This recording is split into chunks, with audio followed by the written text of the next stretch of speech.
Welcome back to every exam channel friends. So ఈరోజు వచ్చినటువంటి current affairs అన్నింటినీ కూడా ఎక్స్ప్లెయిన్ చేస్తూ అదేవిధంగా పోటీ పరీక్షలకు ప్రిపేర్ అవుతున్నటువంటి అభ్యర్థులకు సంబంధించినటువంటి విద్యా ఉద్యోగ సమాచారాన్ని కూడా ఒకే వీడియోలో చేర్చి ఈ వీడియో అయితే రూపొందించడం అయితే జరిగిందండి. సో ఖచ్చితంగా యూస్ఫుల్ కంటెంట్ అయితే ఉండబోతుంది. సో ఎండ్ వరకు చూడండి, స్కిప్ చేయకండి. So let's begin the video. So first topic చూసుకున్నట్లయితే ఇవాళ ఎస్బీఐలో 3500 ఆఫీసర్ల నియామకాలు. So state bank of India తన కార్యకలాపాలను బలోపేతం చేసుకోవడానికి దేశవ్యాప్తంగా సేవలను మెరుగుపరచడానికి వీలుగా వచ్చే 5 నెలల్లో 3500 మంది ఆఫీసర్లను నియమించుకోవడానికి ప్రణాళిక సిద్ధం చేస్తుంది. గత జూన్లో బ్యాంక్ 505 మంది ప్రొబేషనరీ ఆఫీసర్లను నియమించింది, పిఓలను. ఇప్పుడు అంతే సంఖ్యలో ఖాళీలను భర్తీ చేసే ప్రక్రియ కొనసాగుతుందని, దరఖాస్తులు అందాయని SBI deputy MD chief development officer Kishore Kumar Poludasu వెల్లడించారు. స్పెషలిస్ట్ అధికారుల విషయానికి వస్తే ఐటీ, సైబర్ సెక్యూరిటీ రంగాన్ని చూసుకోవడానికి ఇప్పటికే సుమారు 1300 మంది అధికారులను ఎంపిక చేసినట్లు తెలిపారు. 541 పీఓ ఖాళీల కోసం ప్రకటన విడుదలైందని, ఇప్పటికే దరఖాస్తులు అందాయని పేర్కొన్నారు. ప్రిలిమినరీ, మెయిన్స్, సైకోమెట్రిక్ పరీక్ష, ఇంటర్వ్యూ ద్వారా పీఓల నియామకం జరుగుతుందని వివరించారు. అదనంగా సుమారు 3000 మంది సర్కిల్ ఆధారిత అధికారులను నియమించుకోవాలని పరిశీలిస్తున్నామని, ఈ ఆర్థిక సంవత్సరంలో ఇది పూర్తి కావాలని అనుకుంటున్నట్లు ఆయన పేర్కొన్నారు.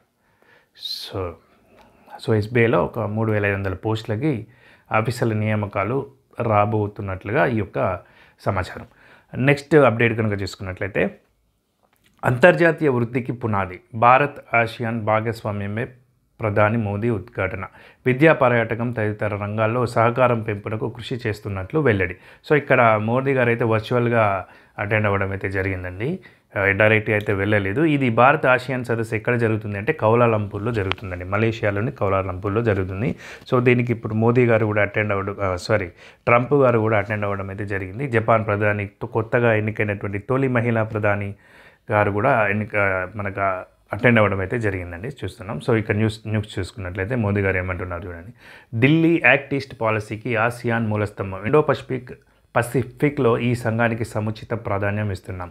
ప్రతి సంక్షోభంలో ఆసియాన్ మిత్ర దేశాలకు అండగా భారత్ స్థిరంగా నిలబడింది. విద్య, పర్యాటకం, శాస్త్ర సాంకేతికత, ఆరోగ్యం, హరిత ఇంధనం, సైబర్ భద్రత సహా పలు రంగాల్లో పరస్పర సహకారాన్ని మరింత పెంచుకునేందుకు ఇరు వర్గాలు కృషి చేస్తున్నాయి. 21వ శతాబ్దం భారత్ ఆసియాన్దే. యావత్ మానవాళికి మెరుగైన భవిష్యత్తును అందించేందుకు ASEAN community vision 2045 Viksit Bharat 2047 లక్ష్యం దోహదపడతాయని విశ్వసిస్తున్నా అంటున్నారు. సో ఇక్కడ చూసుకున్నట్లయితే అంతర్జాతీయ సుస్థిరత వృద్ధికి భారత్ ఆసియాన్ సమగ్ర వ్యూహాత్మక భాగస్వామ్యం శక్తివంతమైన పునాదిగా అవతరిస్తోందని ప్రధానమంత్రి నరేంద్ర మోదీ ఉద్ఘాటించారు. 2026ను సముద్ర రంగంలో భారత్ ఆసియాన్ సహకార సంవత్సరంగా ప్రకటించారు. అనిశ్చిత పరిస్థితుల్లోనూ ఇరు వర్గాల మధ్య బంధం మంచి పురోగతి సాధించిందని పేర్కొన్నారు. భారత్ ఆసియాన్ వార్షిక సదస్సును ఉద్దేశించి మోదీ ఆదివారం వర్చువల్ విధానంలో ప్రసంగించారు. దాదాపు 15 ఏళ్ల కిందటే అమల్లోకి వచ్చిన భారత్ ఆసియాన్ సరుకు వాణిజ్య ఒప్పందాన్ని త్వరగా సమీక్షించుకోవాల్సిన ఆవశ్యకత ఉందని మోదీ పేర్కొన్నారు.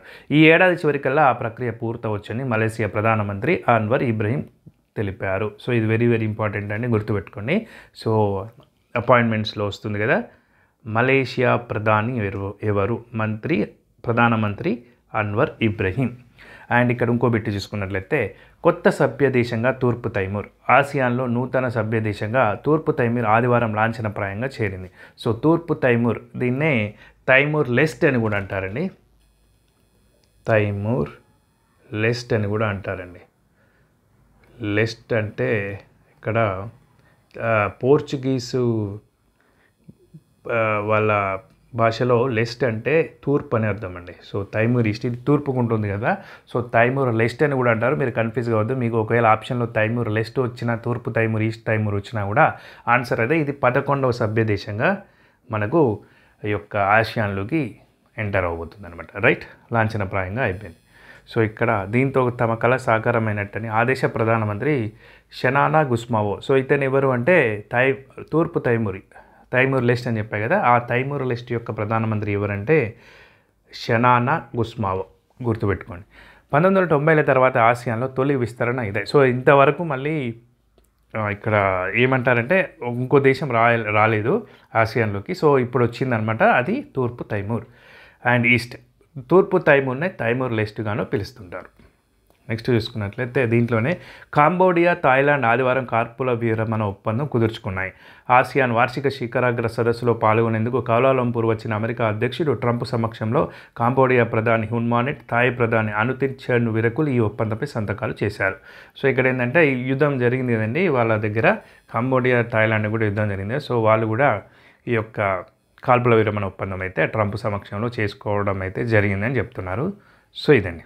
నెక్స్ట్ అయితే ఇక్కడ ఇంకొక బిట్టు కూడా ఉందండి. సో ఈ యొక్క ఏంటి ఆసియాన్ సదస్సుకు ట్రంప్ రావడం వెనకాల ఉన్నటువంటి వ్యూహాత్మక కారణాలు ఏమైనా ఉన్నాయా అని చెప్పేసి కూడా ఒక బిట్ ఉంది. సో నేను అది నెక్స్ట్ కంటిన్యూషన్లో చెప్తాను.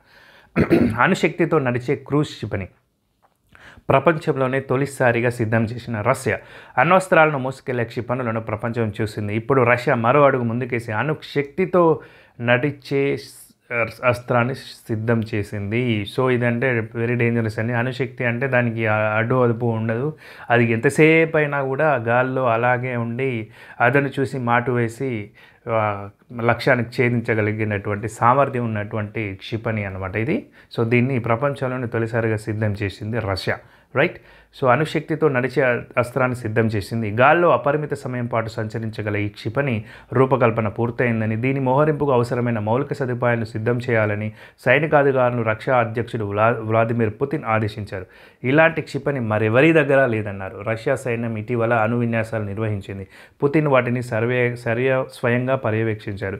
ఈ క్రమంలోనే బుర్వెస్ట్నిక్ క్రూజ్ క్షిపణిని పరీక్షించినట్లు ఆయన తాజాగా సైనిక ఉన్నతాధికారులతో జరిగిన సమావేశంలో తెలిపారు. సో ఈ యొక్క క్షిపణి పేరు గుర్తుపెట్టుకోండి, వెరీ వెరీ ఇంపార్టెంట్. ఏంటిది? క్రూజ్ క్షిపణి బుర్వెస్ట్నిక్, అణ్వాయుధంతో నడిచేటువంటి అణుశక్తితో నడిచేటువంటి క్రూజ్ క్షిపణిని రష్యా తయారు చేసినట్లే చెప్తుంది. దాని పేరు వచ్చేసి బుర్వెస్ట్నిక్. మీకు స్టేట్మెంట్ బేస్డ్ క్వశ్చన్లలో కూడా రావచ్చండి ఇది. సో వెరీ వెరీ ఇంపార్టెంట్, గుర్తుపెట్టుకోండి. సో ఇదనమాట.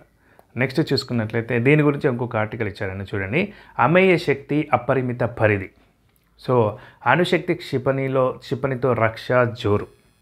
సో ఇక్కడ మేజర్ పాయింట్ చెప్తాను చూడండి. బుర్వెస్ట్ క్షిపణిని అభివృద్ధి చేస్తున్నట్టు పుతిన్ 2018లో తొలిసారి ప్రకటించారు. అందులో అణుచోదక వ్యవస్థ ఉంటుంది. అణ్వస్త్రాలను మోసుకెళ్ళగలదు.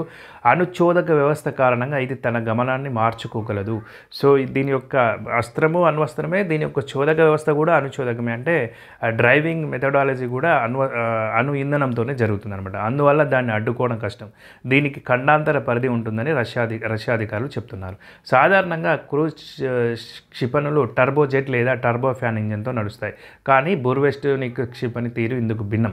ఇది తొలుత సాధారణ ఘన ఇంధన మోటార్ సాయంతో నింగిలోకి దూసుకెళ్తుంది. ఈ క్రమంలో దాని ఇంజన్లోకి వేగంగా గాలి ప్రవేశిస్తుంది. ఈ ఇంజన్లో చిన్నపాటి అణు రియాక్టర్ ఉంటుంది. లోపలికి చొచ్చుకొచ్చిన గాలి అణు రియాక్టర్ చర్య కారణంగా తీవ్ర స్థాయిలో వేడెక్కుతుంది. అది వేగంగా క్షిపణి నాజిల్ గుండా బయటకు దొరుకుతుంది. సరే, ఇది ఒక మెథడాలజీ ఎలా అని చెప్పేసి.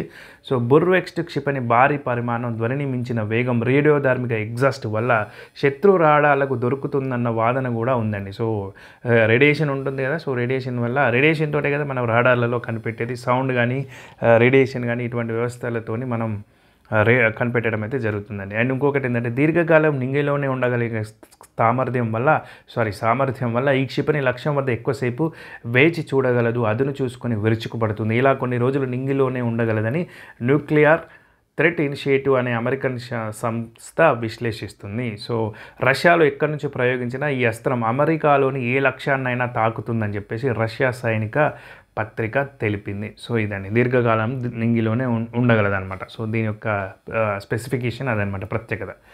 అండ్ శాంతి మాటున ఖనిజ నిక్షేపాల వేట. ఇందాక అన్నాను కదండి, ట్రంప్ గారు ఇక్కడికి వచ్చారు, అసలు వ్యూహం ఏంటి అని చెప్పేసి. సో ఇదేనా అని చెప్పేసి ఒక డౌట్ఫుల్ ఆర్టికల్ అయితే ఒకటి వచ్చింది చూడండి. ఎట్టకేలకు కంబోడియా, థాయిలాండ్ మధ్య శాంతి ఒప్పందం కుదిరింది.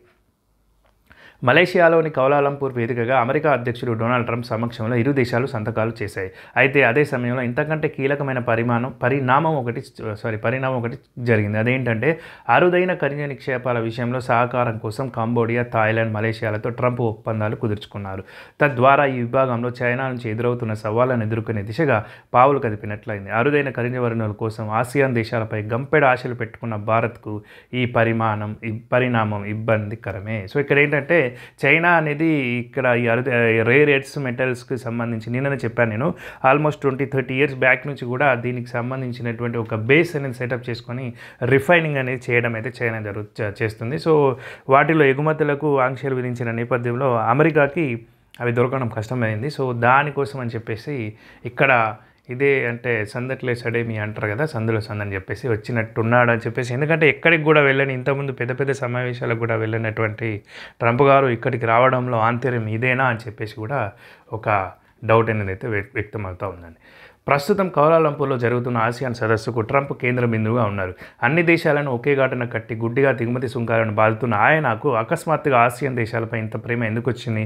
ఎన్నో అంతర్జాతీయ సదస్సులకు డుమ్మా కొట్టిన ఆయన ఈ సదస్సుకు మాత్రం ఎందుకు వచ్చారు అనే దానిపై అంతటా చర్చ జరుగుతుంది. ఈ ప్రశ్నలకు విశ్లేషకులు చెబుతున్న సమాధానం రేర్ ఎర్త్స్ మెటల్స్ గుర్తుపెట్టుకుని, మినరల్స్ అన్న మెటల్స్ అన్న ఒకటే, అరుదైన ఖనిజ లోహాలు అంటారు కదా తెలుగులో, అవన్నమాట.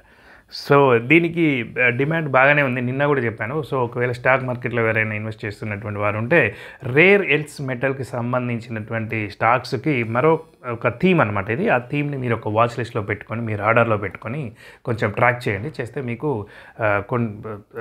లాంగ్ టర్మ్లో మంచి బెనిఫిట్స్ వచ్చే అవకాశం ఉంటుంది. సో ఇది అవుట్ ఆఫ్ ద పార్ట్. ట్రంప్ను కోపం తెప్పించినాడు. కెనడాపై మరో 10% సుంకాల పెంపు. కెనడా దిగుమతులపై అదనంగా 10% సుంకాలు పెంచనున్నట్లు అమెరికా అధ్యక్షుడు ట్రంప్ శనివారం ప్రకటించారు. సుంకాలకు వ్యతిరేకంగా కెనడాలోని ఒంటారియో ప్రావిన్స్ ప్రభుత్వం విడుదల చేసిన ఒక వాణిజ్య ప్రకటనకు ప్రతీకారంగా ఈ నిర్ణయం తీసుకున్నట్లు ట్రంప్ పేర్కొన్నారు. చూసారా, చెప్పేశారు డైరెక్ట్గా. కెనడా ప్రభుత్వం ఆ ప్రకటనలో అమెరికా మాజీ అధ్యక్షుడు రొనాల్డ్ రీగన్ సుంకాలకు వ్యతిరేకంగా 1980లో చేసిన ప్రసంగంలోని కొన్ని భాగాలను చూపించడం ట్రంప్ను కోపం తెప్పించినట్టు తెలుస్తుంది. ఎక్కువ సుంకాలు విధిస్తే విదేశాలు ప్రతీకారం తీర్చుకుంటాయి. దీని ఫలితంగా తీవ్రమైన వాణిజ్య యుద్ధాలు మొదలవుతాయి అని ప్రకటనలో ఉంది. సో మాజీ అధ్యక్షుడు ఏదైతే చెప్పాడో చేయకూడదని మనం అదే చేస్తామని చెప్పి ఇక్కడ చేయడం అయితే జరిగింది. నెక్స్ట్, ప్రయోగ వేదికకు చేరుకున్నటువంటి LVM-3 సూళ్ళూరుపేట.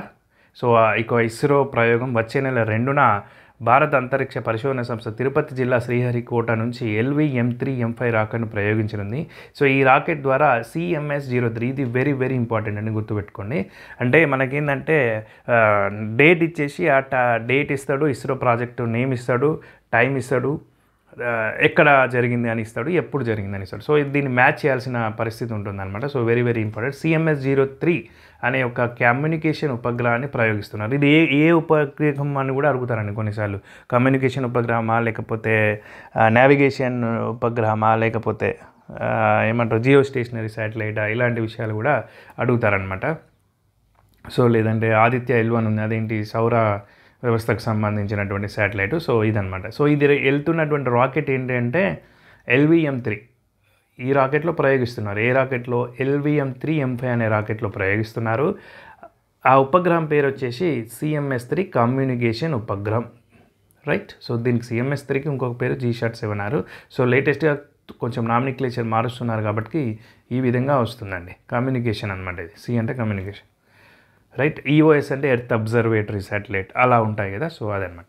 ఈ ఉపగ్రహం భారత భూభాగం సహా సముద్ర ప్రాంతాల్లో పరిస్థితిని తెలియజేస్తుంది. దాదాపు 4000 కిలోల బరువున్న CMS-03 భారత geosynchronous transfer orbit GTO geosynchronous transfer ఆర్బిట్కి ప్రయోగించే అత్యంత బరువైన కమ్యూనికేషన్ ఉపగ్రహం అవుతుంది. చంద్రయాన్ 3 ప్రయోగానికి కీలకంగా పనిచేసిన మొదటి LMB రాకెట్ను ఈ ప్రయోగంలోనూ వినియోగిస్తున్నాం విశేషం. సో చంద్రయాన్ 3కి కూడా అదే రాకెట్ అండి. ఏ రాకెట్?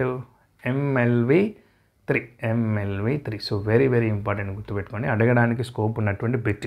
ఉపగ్రహాన్ని రాకెట్తో అనుసంధానం చేసి ఆదివారం ప్రయోగ వేదికకు తరలించారు.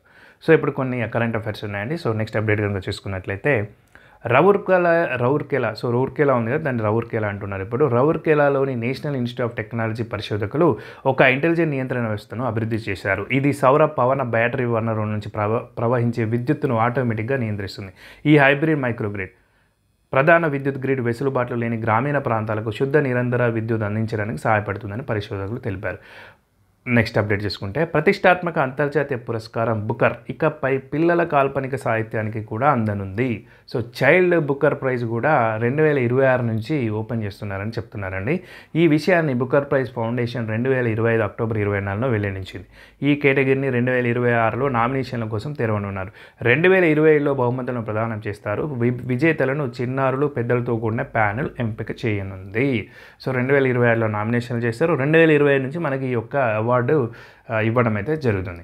నెక్స్ట్ అప్డేట్ చూసుకున్నట్లయితే భారత సంతతికి చెందిన చరిత్రకారుడు సునీల్ అమృత్ రచించిన the burning earth and environmental history of last 500 years పుస్తకం 2025 ఏడాది బ్రిటిష్ అకాడమీ బుక్ ప్రైజ్ అయితే గెలుచుకుంది. వెరీ వెరీ ఇంపార్టెంట్ బిట్, అడగడానికి స్కోప్ ఉన్నటువంటి బిట్ అనమాట.